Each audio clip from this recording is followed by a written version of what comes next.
Cool. So welcome to the summit. It's day 14. Yeah, I was looking at my calendar again. Day 14, and today we have Amy, and I'm afraid I'm going to terrify your last name. Oestreicher? Yeah, Oestreicher, Oestreicher. I change it based on how I feel. It's perfect. Okay, good. Then I'm not too far off, and I'm in the cloud of them. So so Amy's here to talk to us. It's so interesting for me because so I have ulcerative colitis, and Amy, I don't believe, has that. But the reason I'm telling that is because when I got ulcerative colitis, it changed my life dramatically, and I was in my 30s, and it went from, I was able to work 70, 80 hours a week to like bedridden, and it was so tough for me. And then I heard Amy's story, and I was like, wow, like that is really coming through some stuff. So she talks about being a tourist. I mean, we're gonna have a wonderful conversation. And I was just saying that she does so many things that I don't even want to try to contain that. So I'm gonna let her tell us a lot about what she does and how she got to where she was. And really start with your story, Amy, because it's so powerful. Well, so I was just a person who loved musical theater, and I grew up just, thinking that I was very driven and that was my life. And then when I was 18, I just had a very unexpected blood clot, which they still aren't exactly sure what happened. But, there was no diagnosis. It wasn't a condition or precipitated by anything, but I was in a ton of pain in the April of my senior year. And so, my dad drove me to the ER just for an x-ray because he was a little concerned that my stomach was, just looking a little distended. And so I just remember being in a ton of pain. And the last thing I remember is that my mother said on the way there, my cheeks just like perforated because there was so much pressure. And apparently all the fluid had gone to my internal organs, and if I had gotten there a minute later, I had gone sepsis, I would have died. So they apparently cut into me there, and my stomach actually burst into the to the ceiling of the OR because there was so much pressure. And both my lungs collapsed. I needed 122 units of blood, and I was in a coma for months. And so that, and then I woke up and I was in a totally different world. Like I had never been used to this kind of thing. I was not in hospitals or anything. So I wake up and I'm still wondering why I'm not figuring out which college I'm going to, or in dance class. And the doctors, who apparently know me for all this time and think I'm doing so much better, tell me that my stomach exploded and I couldn't eat or drink anymore, and they weren't sure if or when I'd ever be able to again, which was, talk about, the rug being pulled from under you. And for me, it was just confusing because I was still coming at it thinking, like, literally, I was just in dance class, and now, I couldn't even, like, I didn't understand why I was standing up and my feet were shaking, or I couldn't even sit up. Because I was in a coma for months, the nurses left me on my right side, and so all my nerves got compressed. I got like terrible neuropathy, and I had like, these tubes and bags. So for me, it was just a totally different body. So not only was I displaced from my life, I just didn't know who I was anymore. And the doctors were worried about survival, and I was just concerned about, like, well, I'm not, who am I? I was a performer, so I just wanted to like make a mark on the world, and my biggest fear was sort of being like a has-been at 18.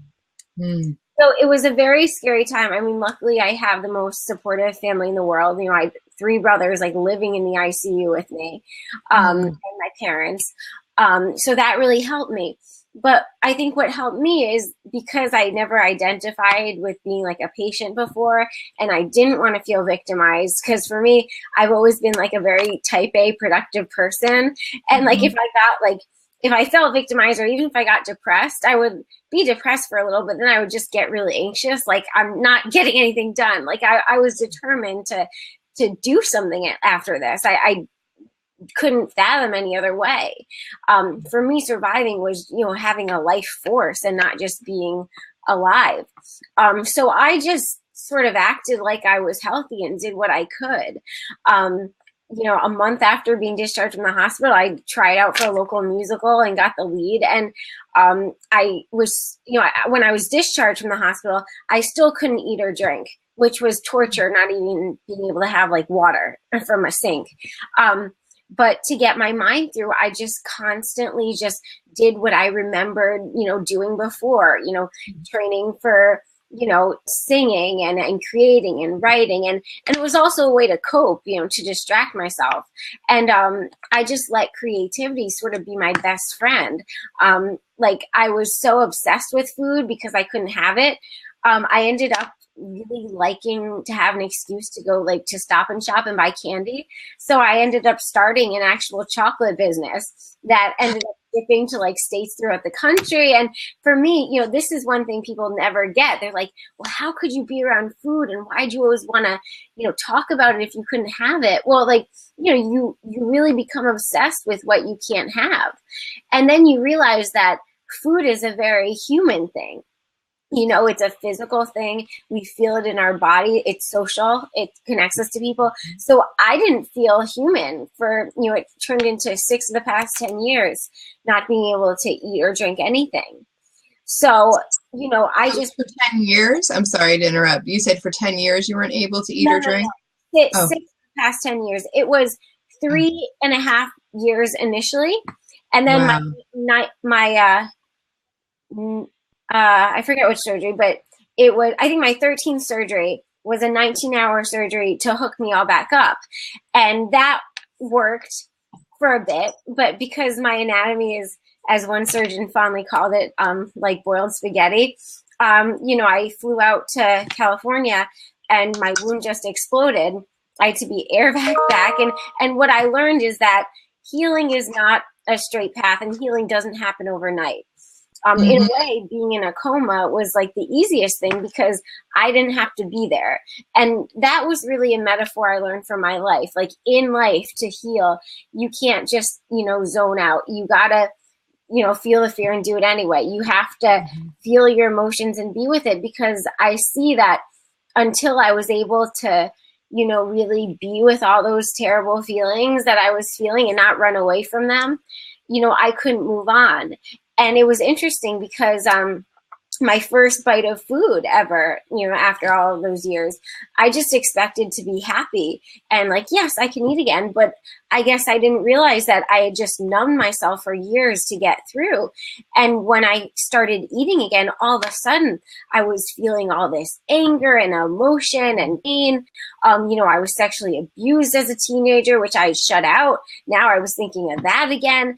But it was interesting. I learned that you felt all those terrible feelings, but also being able to eat for the first time allowed me to feel like happy feelings I never felt. Like suddenly, because I had food stimulating me, all of a sudden my mind was stimulated. I was thinking again. I was feeling like I went to Barnes and Nobles and the lady looks at me because I got this stack of like 30 books and I'm reading books on like, like poetry and geography. Like, I don't even know what I'm reading, but I'm like, I can concentrate. And so again, that was like it was like I was a newborn child, like coming into the world again. So for me, that was really the metaphor I learned in all kinds of healing, that, to get, to process any hard time, you really have to feel all those terrible things. There's no way around it. But the good part is once you get that done and get through all the bad stuff, you can make room for the good. But if you always hold that in and you never want to, confront that stuff or, embrace it, then you'll really never get to see how potentially happy you can be. You'll be in this sort of transitional kind of stuck where you don't really know what to do. And for me, like, I can't say enough, that really changed my life when I was able to be with those feelings, because, I didn't realize when you're numb, you can't make decisions, because the best way to make decisions is to know who you are. And that sort of took me on my whole detour concept, that this whole thing in my life was a detour. I didn't expect it. It wasn't the way I planned. And I would have no idea how to navigate that if I didn't finally like anchor myself in who I was. Because when your life changes and all of a sudden it's like, hold on, where do I go now? It's confusing. And, you know, you can ask as many people as you want. You can read every roadmap and help book, but the only way to get through it is to trust that you're capable of making the right decision, and it's going to be right because you made it. So anyway, back to my story though. I used that because, so I was eating and I was feeling again. And then of course my wound would explode and I wasn't feeling again, and it played with my head like crazy. But a lot of the gifts of this detour were for the 13th surgery when I ended up stuck in the hospital again. It was for 4 more months at Yale Hospital. And again, the doctors, you know, because they didn't understand how like distressing this was, they just said, okay, just stop eating again until this gets fixed, you know, and we'll figure it out, you know, for no timeline, no anything. So I just had to go from day to day, and I had to just, you know, cultivate hope. Like I had to believe that just, okay, like next week I'll be able to drink next week. And I believe that's like an essential kind of survival skill too. You know, that by, you know, creating hope, I think that's how we live. I don't think it's just a fluffy kind of inspirational quote on a wall. I really think that's a skill for resilience. Sure. I mean, that's why the 12-step programs work so well, right? Because they work on just this moment. You know, I will work this just for one more moment. Can I do this for one more minute? You know, 5 more minutes. And it's not always easy. Like sometimes hoping is a job. Like hope shouldn't be this like inspired, beautiful thing you get in a card. It's hard work. You know, sometimes it sucks. But with every obstacle, you know, because of hope, it somehow led to a new opportunity. Like when I was in Yale, I was so angry. You know, I had felt like my body had almost failed me because it was a 19-hour surgery to hook me back up. And now I was back like behind square one. You know, I was like mad at the world. I just didn't want to believe in anything. So my mother, God bless her, she like stayed in the ICU with me for all those months. She ended up bringing art supplies to the hospital. And I was creative, but I never like painted or anything. I was, you know, theater. But one of those days I was just at my lowest point and I was so depressed and I was so antsy and I didn't know what to do. You know, that feeling where you just have all this mess of like, ugh, you know, and so I ended up just picking up the paintbrush, and I just remember just like pressing my paintbrush to the canvas and thinking like, I don't know what this is going to be, but I just have, you know, when you don't know where else to turn. And what happened was, you know, it was Singing Tree, which is like my sort of trademark painting. And now when I show it, people are like, you know, they think it's like the happiest painting they've ever seen. But it was created at such an awful time. So for me, that really proved that art is just this transformative, amazing thing. Like when we're creative, we can find ways to be with those feelings because you have to embrace them, but in a way that doesn't like eat away at us and we're not running at us from them and they're not like swallowing us. So from then, like I was hooked. Like I made 70 mixed media paintings stuck in Yale Hospital. I got out, put out my first huge art show, which was insane because it was the first time I was really like back in the world again. I mean, people were seeing my art, which was crazy because all it was just an expression of what I was dealing with. I mean, it was collaged with toilet paper from the hospital bathroom. And so anyway, from there, I'm trying to speed this along because my story is... Oh, that's all right. No, it's interesting. My story is crazy. From there, I ended up on the Today Show with Kathy Lee and Hoda. They have a segment called Everyone Has a Story. And David Friedman, who's an awesome film and theater composer and great guy, he wrote the song with Kathy Lee. And so I was like my old kind of aggressive musical theater self. And I'm like, you know, I always wanted to put together a cabaret act. You know, could we put it together? And he's like, you know, sure. And it turns out he lived 10 minutes away. And we ended up getting together and finding some songs that he wrote, I wrote, some other, you know, previously published songs. And to cope with not eating and drinking, all those journal entries that I locked myself in my room and typed literally thousands of pages. I mean, if anyone sees my blog, they know I can't help myself. I just write. And so I ended up using that as a script for Gutless and Grateful, which became the one woman show about my life. And these were things I had never shared with anyone. I was talking about the abuse, the hospital, my feelings. People had heard what had happened to me on the news. They had heard from other places, but they never, I was too sick to really talk about it. So all of a sudden, not only am I telling people, I'm doing it for like theater critics and New York strangers. And it was definitely a shameless, fearless thing, mostly shameless. But I just did it.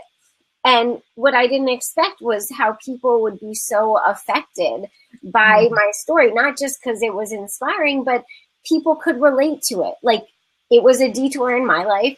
People all have things that maybe they don't talk about, because they don't want to, or they don't know they're in need of some kind of healing or something. So I think by me going first and sharing, it sort of brought out things in people, which, was so cool for me because it made it feel like what I had been through was for a reason. I mean, I see what I had done with it, but as a performer, you want to create and perform, but mostly you want to make a difference, or that's why I'm a performer. Like, that's my way of sort of changing the world, like a bit at a time.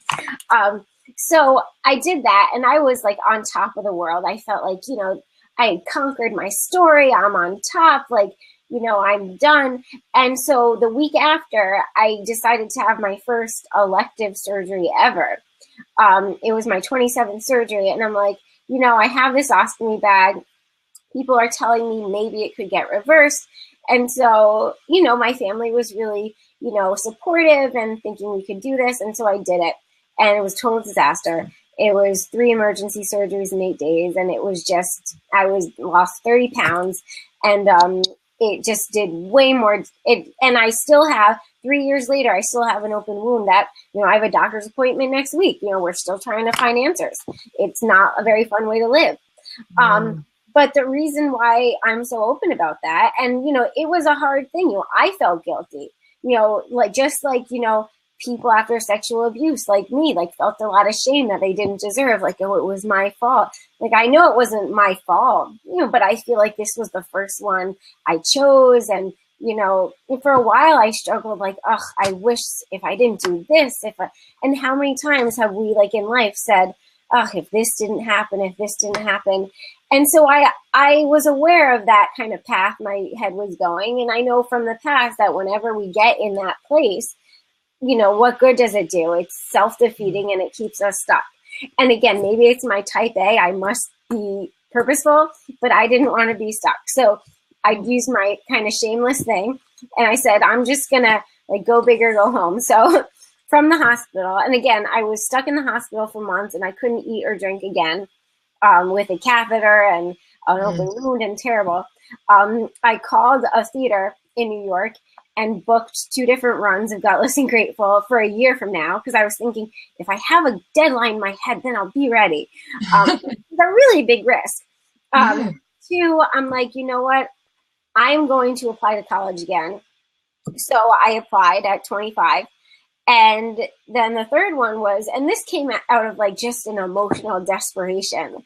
I was so lonely and I just felt like I had been out in the world and they'd seen my show. And all of a sudden I was just in prison again, in the ICU. And I'm like, I don't know what I'm doing, but I'm going to set up an online dating profile, which I'd never done. I never even had a boyfriend in my life because I was just too busy or had no patience. And so then, that day, actually, Brandon messaged me and, I tried to put off meeting him as much as I could because, I still had a catheter and an open wound and that kind of stuff that people don't want to deal with. But, we ended up meeting when I was out of the hospital and, he proposed 4 months later and we got married in June, which is a crazy story that I still can't get over, and I feel definitely lucky. God was like, what? Yeah, this June, or cool. It will be 5 months next month, or so that would be, I don't know, June 27th of this year. Yeah. It's coming up the Yeah. Yeah, we're happy. That's all that matters. And then I'm in my third year of Hampshire College, which is awesome. And I've been doing Gutless and Grateful for the past 3 years. And the coolest part is, I've been doing it in theaters mostly. But starting this year, I started to take it to conferences and workshops. And, I learned that people do really want to share their own stories and heal. So I ended up, I went to Kansas City and led a workshop on the power of words and storytelling. I started doing life coaching because of it and helping people with their own messy detours. And now my most exciting thing is I'm starting to take it to colleges around the country as a mental health advocacy program.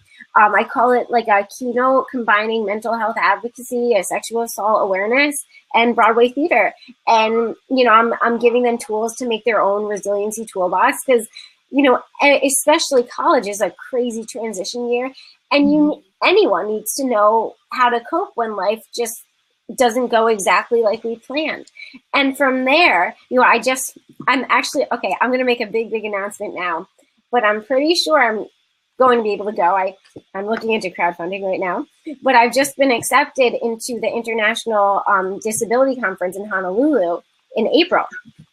So yeah, I'm just really excited because now I am starting to take it to support groups and hospitals and students and anywhere, because I'm seeing that by calling this, a detour, there's no stigma, there's no really, everyone can relate. So that's the wonderful thing that started my whole, if you go on my site, I have like a hashtag love my detour thing. And I call everyone detours because, that's what we are. So yeah, that's life. That's the story. Yeah, there's so much there. I mean, I'm hearing an echo from your. Hold on. It's very distracting. Are you getting an echo? No. Okay. I am. Right? Are you hearing an echo? All right. Well, let me go. I'm sorry. Sometimes it just it distracts me. Detourist, though. What a great word that is. That's so much better than like when we say we survived something or, like we got past it. It's like, no, there was nothing to get past. Like that was a block in your road that, the universe put there.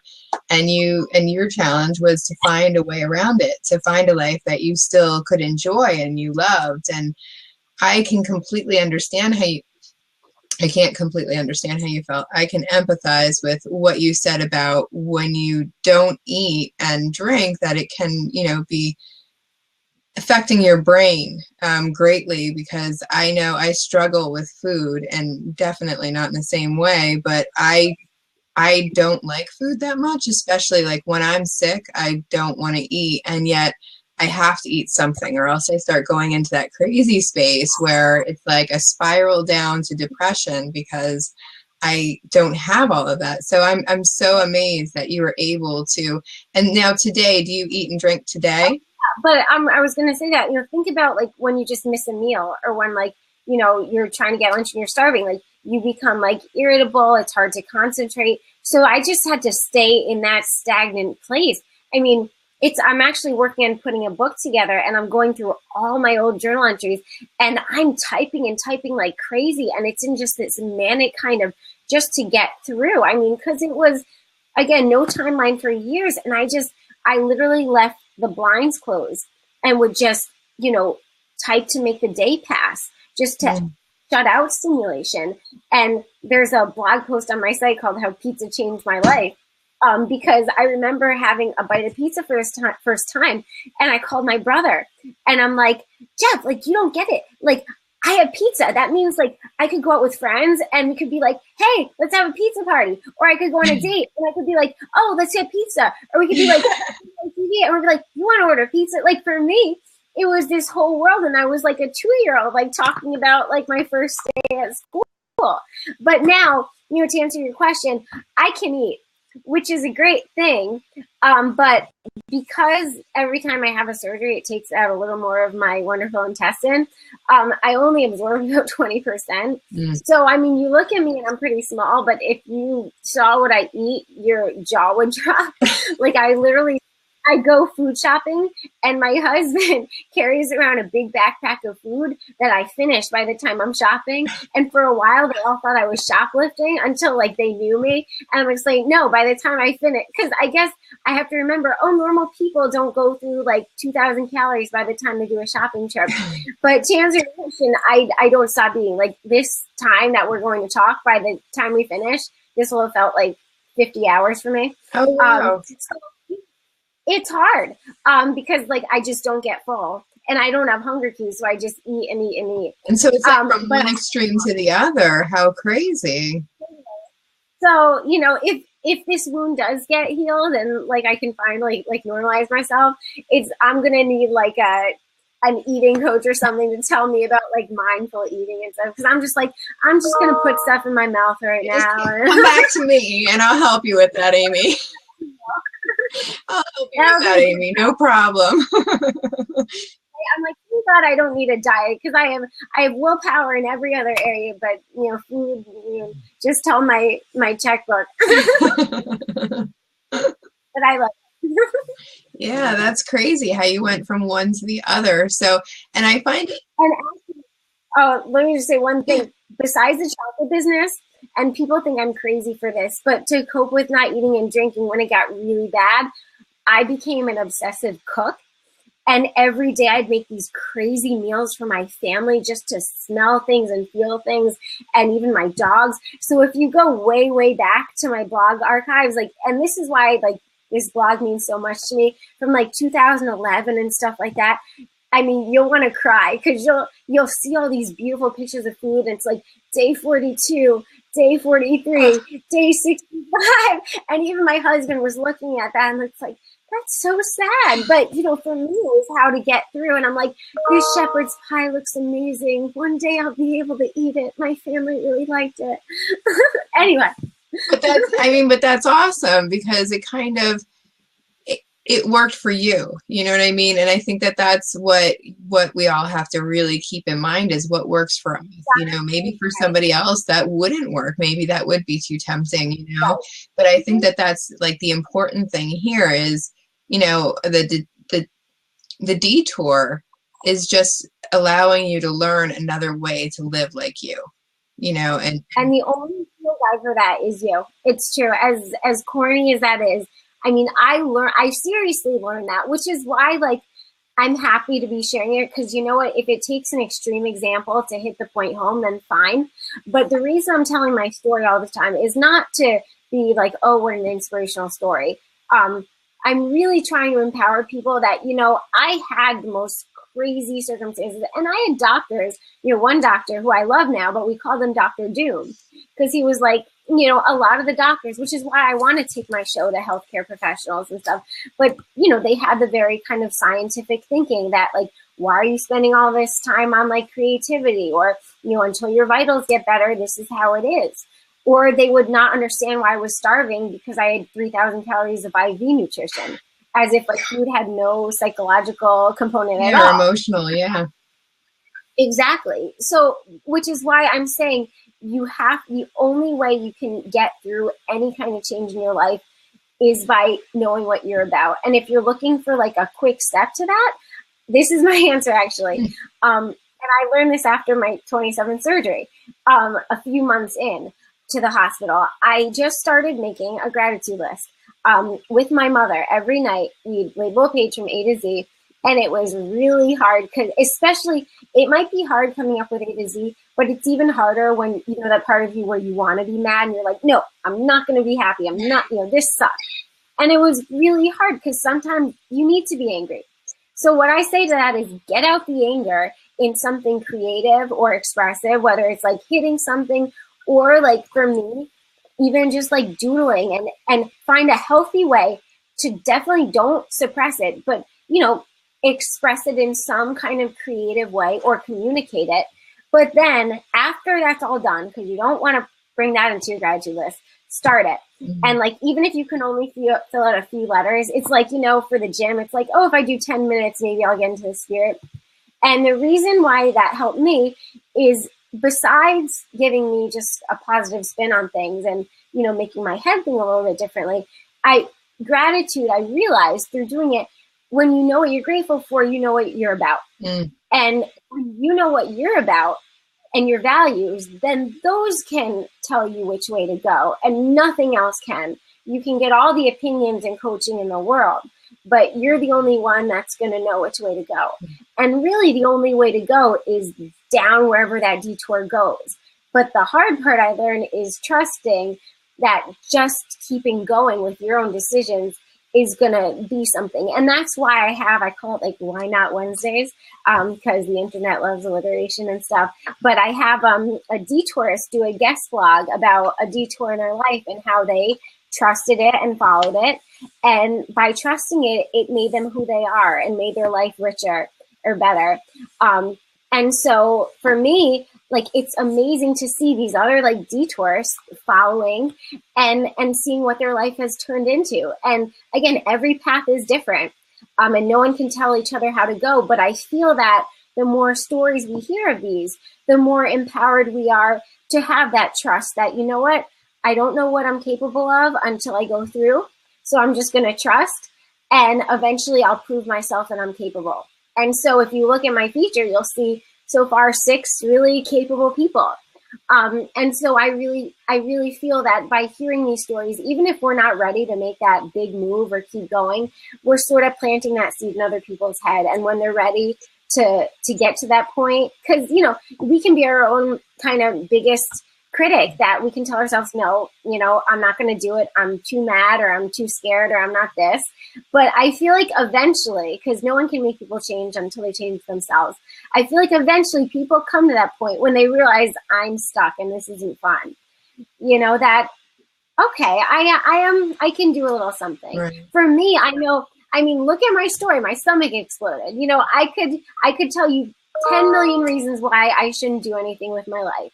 And I probably should have, but I'm going to say my disclaimer because it drives people crazy. Like, I'm a total type A, compulsive, productive person. I mean, I'm not saying that's a good thing, but that's what got me through. So I had no patience for being stuck. But I realized that feeling stuck is like a normal thing. So anyway, yeah. And Judy asked a question about what's a good way to use art to help someone to tell their story. Do you have prompts or other tools that you can share? Awesome. I love Blab. All the time. I would say if writing is a good way to start, or just a visualization, I would start with gratitude. But if you just want a way to dive into it, I mean, one of my favorite things is if you have a favorite song or music or something like that, just take out, for me, I just love Crayolas and just a piece of paper, and close your eyes. And the most important thing is, because as much as you don't want to think about it, you know, your body is a physical thing, and you can't be in this emotionally well place without your body. So I'd say get out a sheet and really focus on the physical sensations. Don't focus on what it looks like, but just feel that music and just let that crayon go wherever, and just be very aware when you're sort of doing that. Like, oh, how does my hand feel on the paper? Look at the colors. And it's just a good mindful exercise. If you want a more guided prompt, I'd start by, you know, thinking about like that gratitude list and maybe drawing one thing off of that gratitude list. Oh, those are some really great tips. Or one other thing that I like, you know, what is one thing that you can't put into words yet that you really want to share, and draw that. And sometimes I tell people, you know, just set the timer and make yourself draw for 10 minutes and tell yourself at the end of 10 minutes, you're going to rip it up and no one's ever going to see it again. You know, because I think when we have that, we're a little more fearless. I know after I got sick, that's when I wanted to get into art, just because, and the words had left me. So like I used to write a lot when I was younger, and then like I felt like I got into a space where there was no words to really describe where I was. So I was hesitant to start painting, and then one of my friends said, honey, it doesn't matter. You just throw the colors on the page and you smush them around, and you know, like it's not a big deal. And it became something that was so freeing to me, because I stopped thinking that it had to be something perfect that I was going to hang on the wall. And, you know, I stopped thinking that it had to look like it was in an art museum, you know, like I just let it That's go. the And it was no. so, I find sorry. yeah. No, no. I wrote an article a long time ago. I called it "Why a Kid Insulting My Art Was My Greatest Inspiration," because I'm self-taught and I don't have technique. I literally, like you said, if you see me in the studio, you should probably like Periscope this because it's so funny. What I do is I just take whatever paints I need to throw out because there's just a little left. I literally bang it on the table. I take a paper towel and I just go like this. And then I just smash it. I'm serious. And then I just try to fill in whatever I miss. And it's a pretty cool background. But anyway, I did like plein air painting for like an art exhibit where I was outside painting. And this kid comes up to me and he's like, oh, I could do that. That's just like newspaper and scribbles. And the mom was like mortified, like, oh my God, I can't believe my kid said that. But for me, that's like the whole point of not just art, but everything I do. Like, besides every kid, every adult should be able to look at that and be like, yeah, I can do that. Instead of thinking, I just think everyone deserves to at least try to, be creative. Because I see that, it gives you a sense of control. It makes you feel like you can create what happens to you instead of letting things happen to you. Absolutely. And I've been seeing articles that like all those coloring books that are out now, like that's amazing. What's that? No, it's amazing. I was in Barcelona the other day and there was like a whole, featured table with like 30 bajillion coloring books, which is funny because it's so funny when things start trending and becoming cool like they were never before. But it's great because, it really is becoming mainstream that, adults, when you start getting creative, you just live a better life. So all for that. Yeah, it's groundful. It's like mindful work, and one of the speakers that we're going to have on Monday has actually, I think she just published her third coloring book. And what I love about her coloring books is they all have really great like sayings like I'm awesome and, I'm light or whatever. So as you're coloring, you're reading those words over and over and over again, which is, we need to hear those things more often. Or again, like put on your favorite song and just like try to like doodle the lyrics if they mean something to you. Mm-hmm. I mean, for me, one of my favorite songs, you can look it up. It's by India Arie. It's called I Am Light. And it's one of like the most beautifully relaxing songs. It's like, I'm not the things that happen to me. And it's just like you feel like light. So for me, I love to dance to that. I love to draw to that. But yeah, any song that speaks to you. Very cool. We no longer see you. Do you want to pop out and try popping back in so we can see you again? Why do I see you? Because sometimes this happens with Blab. You get like a poor internet signal, but you see her? I just don't see her, so maybe it's my internet signal. Just stay then. That's fine.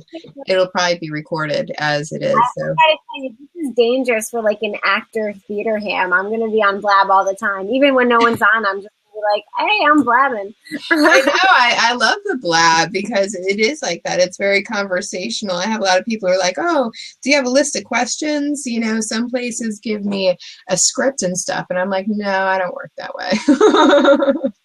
I don't work that way. Oh, but yeah, I've heard of Zentangle too. I've never tried it. I mean, I like sort of doing my own thing just because I don't follow directions well. I don't like making a big to-do of things. But yeah, any way you can get creative. I mean, even with an affirmation.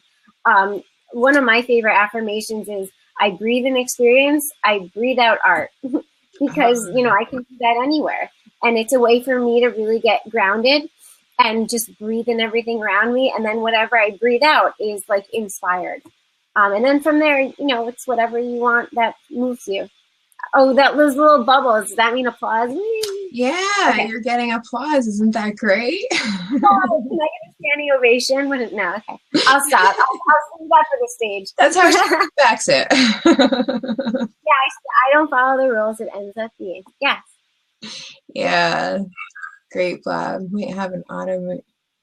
If we think we might have an autoimmune disease. Yeah, exactly. I mean, I think it's good. This conversation is great for anybody. Like whatever's happened to your life that, we all had plans when we were younger, what our life would look like. And then all of a sudden something happens in our life, whether it's a car crash or somebody that really close to you dies or, it could be a million things that kind of really. It gives you have to be like a trauma. Like Right. something I know. I'm sorry, I want to, No, that's if a you good can't. point. That's a good point. I want you to bring that up. Right. Well, I'm in Barnes and Nobles all the time. And I noticed a few months ago, it's really interesting. They changed the self-help section. Now it's called the Live Your Best Life section. And I thought that was a very interesting, intentional decision because it really is becoming mainstream that, it's normal that people want to better themselves. And you don't necessarily have to have an illness or, a condition or diagnosis. I think it's a shame. It's almost like the trauma club that like you have to have been through trauma to want to know how to heal from it. Because the truth is, from all my traumas, I learned really amazing things. And that's why I'm doing my show and coaching and all that kind of stuff too. Because I feel like the blessings of trauma are things that everyone should experience without having a stomach exploding experience to happen. And we all have disappointments and basically things we don't expect. And I think that if we have, it's almost like a crisis preparedness, but in a better way. It's more of like inclusion that, if we can share like the struggles of people that maybe haven't experienced them yet, I think it's more than just, so when you have your own struggle, you'll understand. It's almost like you become more aware of the human experience and it gives you a greater appreciation. Like, a lot of people ask me like if I dreamed anything in my coma or what it was like coming out of my coma. And obviously when I came out of my coma, it was very confusing and I was upset and every terrible emotion you can think of. But there was also like this weird sense of wonder. Like I had experienced sort of what it felt like, I was a teenager. I thought I could do anything. And suddenly I sort of understood kind of the human body and what it can do and also how amazingly it can bounce back. And everything I experienced, like the first time they wheeled me outside in a wheelchair, I really felt like I was a child just rediscovering everything. It was like a fascination. Like my mom tells me I would talk to God at night, from my hospital bed and try to ask him questions. Because I'm not even talking about religion. I'm just talking about a spirituality that there's more out there that we should center ourselves in. So it really gave me like my personal own kind of expansion of the world. And so I think we need to learn those lessons of trauma just to have a richer life experience. And that's why we all need to share our detours, because we all go through something different, and I think we all can learn something. And it's like Tony said yesterday about, she was talking about her little girl, like when she's trying to teach her to ride the bike and she falls off, if she goes, "Are you okay? Are you okay?" Of course, the little girl is going to go, "Well, I don't know. Am I okay?" But if she says, "You're fine," it's like telling people you're fine. You know what I mean? Like, it's going to be okay. We're going to get through this, like, hang on. Yeah, it's a detour. Right. And like, it is a fine line because I definitely think we need to like be with those feelings and like understand what we've been through. But I hate kind of like the victim mentality. And one thing I never wanted to feel like is, I'm feeling this, but that's a reason to sort of stay in this kind of, I feel like you should nurture yourself, but you should always kind of push yourself. Like, how much am I ready for? Sure. And that's why traveling down your detour, listen, you could come up with every reason in the world why, I'm not ready to take this step. But I think if you really listen to yourself, you'll know when you're ready. And it may be a little sooner than you think. And the reason I'm saying that is because like I see, like it almost makes me like not angry, but grateful that if I had listened to my, second thoughts every time, like, maybe I should wait till I'm a little healthier, or maybe I should wait till my wound heals before I online date. I think about, I wouldn't be in college. I wouldn't be taking my show around the country. I wouldn't be an artist. Sometimes it takes a little risk. And it's a safe risk if it's coming from the right place. Yeah, and I completely hear that. I mean, I think a lot of and when you were saying that, it doesn't all have to come from trauma, it definitely doesn't. It could be that you just haven't found your own truth yet. Like, I know that there's a lot of people that grow up with influence from their parents. You're gonna go to college, you're gonna get a nice job, like me, for example. And then one day I wake up going, wow, I don't really like working for somebody else. I kind of want to be my own boss. I want to do my own thing, or, and it took me years to see that that was actually possible and actually what I needed to do for myself, because I had to go back while I was sick and look at, why is it upsetting me so much that I am, I can't work. Like, I mean, it really took almost how I defined myself away from me. That I was, the hardest worker. I was always, the best at everything. I was really smart. I put in the extra time. I did all of that. So I had to actually redefine myself. And I think for me, it's like you're saying, it's not necessarily what happened to you, but for me, it was how I look at the situation. And once I looked at that piece where what it came down to for me was, I'm not worthy if I'm not more productive than everybody else. Right. When I could look at that piece, it was so much easier to move forward and then take care of myself better. And, Right. and make choices. And like you said before, I make choices for myself. And I found that, I truly believe, just like you do, everybody has the answers they need inside of them. Like, they all have them. Sometimes we lose access to them, I think, because we can, get into a funky headspace, or, we get disconnected. Right. That doesn't mean you can't ask for help, because that help, all it's doing is bringing out the answers that you already have. I mean, on a personal note, I was sexually abused right before my coma, which was another story, but it's in my show. But, for me, that was like a very confusing thing, because, I thought this mentor figure in my life had all the answers. And what I learned, when I was processing all the surgeries and abuse and all that stuff, I realized, the reason why that was so shattering to me, and I looked up to this person, was that he brought out the answers I knew I had. And that's what a mentor does. When I realized I had the answers myself all along, that really empowered me. And then when you said redefining yourself, it's funny, what I have always thought of as, maybe as an artist, is I think of myself and anyone after, a life-shattering event is as a mosaic, because a mosaic starts as like a piece of ceramics or whatever, and it's shattered. And then putting it apart, putting it together again, it's different, but it's probably more beautiful, And I had someone tell me, breaking apart the word remembering, like, to remember something, you're actually remembering the pieces of your life. So that's why we have to sort of embrace our past, because by remembering those pieces, you're literally like remembering the pieces of your life. And that always stuck with me. That is great, because that remembering, it means that you're putting like focus on it, so that you can really see it. Like we were talking about the other day, I don't even know which speaker, because I mean, there's so many now, but we were talking about how we have to take some of our icky things, the things that we don't want to look at, those negative connotation words, right? Like mine is angry. We have to take them out and look at them, because if we don't look at them, they're not going away. They're only going to come up in ways that we don't want them to. It's those secrets that we lock inside that stay in our body that make us sick. So even if you're not ready to tell someone else, tell yourself through creativity. Find any way to be with those things in a way where you're accepting them, but it's not like eating you alive.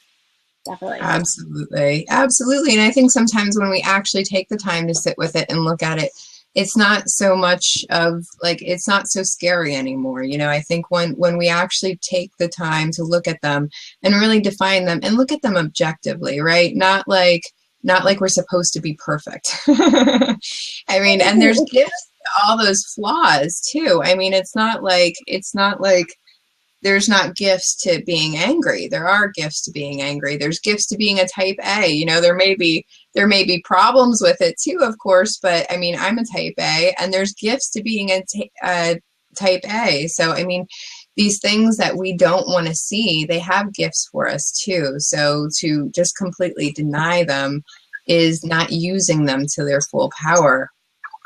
Exactly. Yeah, no, definitely, be with your feelings. And listen, you might want to just run out of that, but there's a book, I think it's Embracing Uncertainty, that says feel the fear and do it anyway. And it may Mhm. suck, but remember, you're not going to get to all those happy, wonderful feelings until you get the fear out of the way.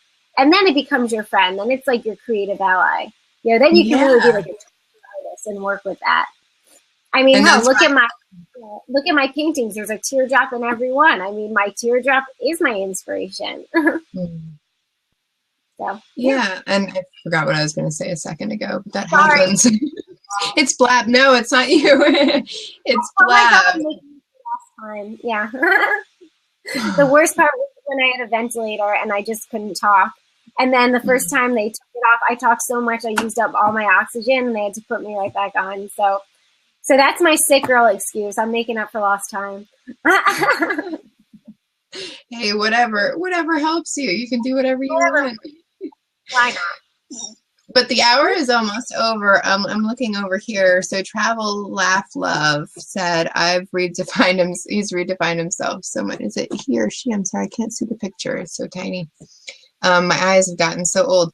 Many times self-care is still so Yeah. tough, especially in getting with profitable business. Oh my goodness. I understand that one so completely. Sorry, I have tiny eyes, and with Blab, this room is completely dark. So I can't see much of anything. You'd be surprised. It looks really light today, but it's completely dark. So you do gluten-free coaching. So I saw earlier in the comments, you said that you have an autoimmune disease, but they don't know which one it is. They're still trying to diagnose, and you have PTSD. Oh, well. I'm going to recommend an article I wrote. It's the one on Huffington, PTSD, the illness I couldn't see. And I list some coping skills that helped me. But it's really hard because, there's dissociation, there's flashbacks I dealt with. But the biggest thing that I still fight with is this just desire to become numb and not want to feel. And in the moment, it's a really tempting option. I mean, how cool is it to be like, you know what, I'm just not going to, and we all have our ways to do that. You can all think of your ways that, we numb ourselves, but, you're not going to move forward unless you do that. And believe me, I still struggle with that because it's fun in the moment to not deal.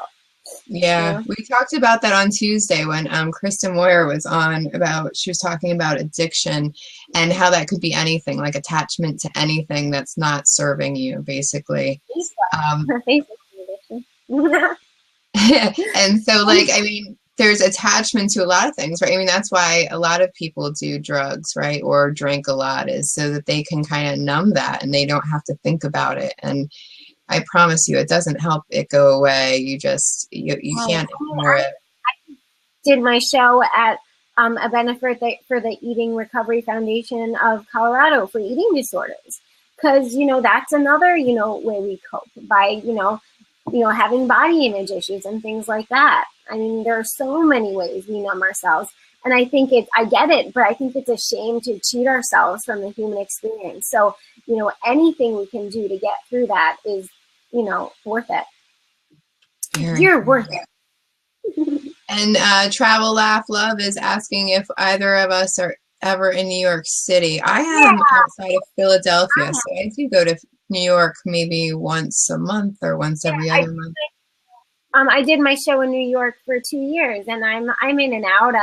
I'm looking to do it again if you can find a theater that wants to book me. But in the meantime, I'm taking it to colleges and conferences, and one of them I'm talking to is in New York. So check my site. There's my plug. but yeah, I'm in the city. Well, and can you type your site into the messages? I can type. Oh, look at that. Yeah, you can send messages too. So all the links that you want to put in there, you can put in there. Yeah. Okay. Blab is the shit. Wow, and we can swear on Blab too, even better. Sure. And this is the show page for colleges. It didn't go. Oh yeah, there it is. But there's like the general show info and all that stuff. But yeah, Blab is awesome. And also, I'm looking for anyone to share their story. So definitely send in your story of your own detour, and you can be part of my like Why Not Wednesday thing, this is the link for that. And learn about what a detourist is and check it out. Very cool. And Travel Laugh Love, put in the gluten-free site that she has. That's cool. I don't do gluten often. I'm not allergic to it. I just am sensitive to it. And so as long as I'm also Portuguese, so I'm not giving up my bread. And I know Ezekiel, la la la, coach, but it's not the same. It's not the same. I still need the Portuguese rolls. Yeah, so I got tested. Travel, I'm going to call you Travel. Travel, I got tested a few years ago, but I had already been done with gluten for the most part. So it's, oh, Lynn, thank you. So Lynn, it was just, I came back negative as a celiac, but you know, they say if you take gluten out of your diet, they can't tell anyway. So it kind of makes the test inaccurate. So I could be celiac, I don't know, but I'm not giving up Portuguese rolls once a week. So that's my deal. That's how I cheat and get through. The PTSD essay. But yeah, no, this was great. Yay, Blab. Yeah, thanks so much. Wow, there was a lot of tips here. I really love that you talk about support. That's something that, I mean, comes up almost daily on this summit, which is, you know, just goes to show you that getting support, whether that, you know, is having a nice, huge family like Amy had visiting her in the ICU every day, or whether that's just, you know, friends, coaches, mentors, you know, teachers, whoever can help you be accountable to, you know, move forward to whatever you want, whether that's health or big, you know, theater goals or whatever it is. Get some support, because I don't know how people do it without support. And I said it yesterday, you know, I used to be Miss Independent, where I was like, I don't need help. I don't need help. I'm in a women's group now, and I don't know how I would survive without, you know, having women around me that I can really. The hardest part about being a group like that is, you know, saying to yourself, you know what, I am going to come, you know, out with this and say, like, I need this help. So finding that group support, you know, takes a personal step on your part, but definitely worth it if you can find support groups like that. I think it's great. Yeah. So. Yeah. And that's an important note too, because you mentioned it before too, that even if, you know, you can't speak it out loud. I know, and I was sexually abused when I was younger too, and I wrote it a lot more for many years before I would even speak it to anyone else. So, so that for me was my way of getting it out there without feeling safe enough to share it with anybody else. And you so know, it took me years before I could even talk about it. I just put the link to, you know, my piece about sexual abuse, years and years and years. And that you have to be gentle with yourself, and you can only go at your own rate, you know. But the most important thing, you know, before anything, is to realize, like, it wasn't your fault, because then you can really start to figure out how to, you know yourself after this and to love yourself again. So.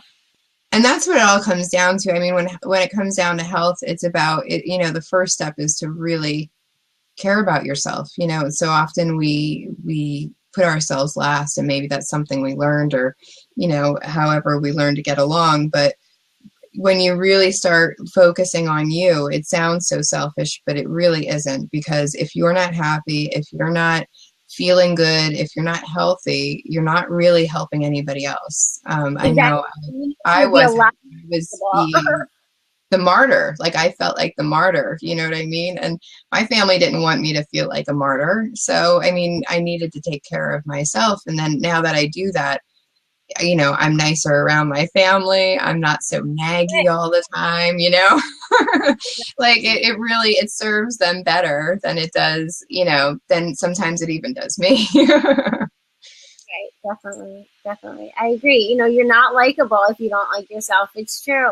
You're some of the most grumpy people are people that just are not happy in life. And then when you have that positive energy, you know, you're just like a magnet to people. They're drawn towards that because they see that kind of self-love in you. Yep. I agree. Put on your own oxygen mask first, right?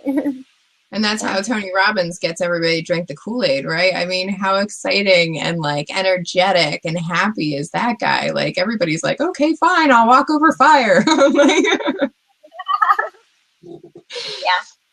all right, Amy. Well, we're going to wrap this up. It's day 14 of the summit, and I am so grateful to have Amy here. And Amy is, like she said, the star of her own show, Gutless and Grateful. It's so fantastic. I've seen parts of it. But yeah. But she puts it on everywhere. So, I mean, I really get to know Amy. She put her website into the comments. So look that up and just read some of her story. Look at her art. I mean, her website's pretty amazing. It's got some really cool creative stuff on it. You're welcome. And I do coaching. Send me a note and I'll talk to you and it'll be fun. Yeah. And now I gotta say thank you, Christina. Blab is the bomb. All right. Oh yeah, I'm glad I could introduce you. I'm so glad I could introduce you. I love Blab too. All right, well, tomorrow is Friday. I am so excited about this. I love this summit that we've been having, yet it's been a little exhausting for me. So tomorrow is Wendy Lambert, and she is good. The Wens. She's the Wens on Twitter, and she's going to talk to us about style, which is something that is strange little corner of the health. But I think it's something that's really important. I know, especially for me, I work from home now. So if I get dressed, here up, that's about as much. And I get frumpy. And I'm like trying to pretend I'm all professional with my little wrap. But yeah, I need that style thing. I'll listen to that. Yeah. So she's going to call in all the way from South Africa. So I mean, she's a cool chick. You're going to really, really enjoy her. And she's got some really easy, simple style ways. I said, you know what I want? I want to know what I can buy that will last me forever, that I don't need to change my trends every year, because I'm not a shopping kind of girl. Some people are. I'm not. So I want to know, what can I wear that will last me for a long time so that I don't have to keep shopping every season. So she's going to join us tomorrow at 3 p.m. So thank you, everybody, for joining us. I am about to stop the recording, but thanks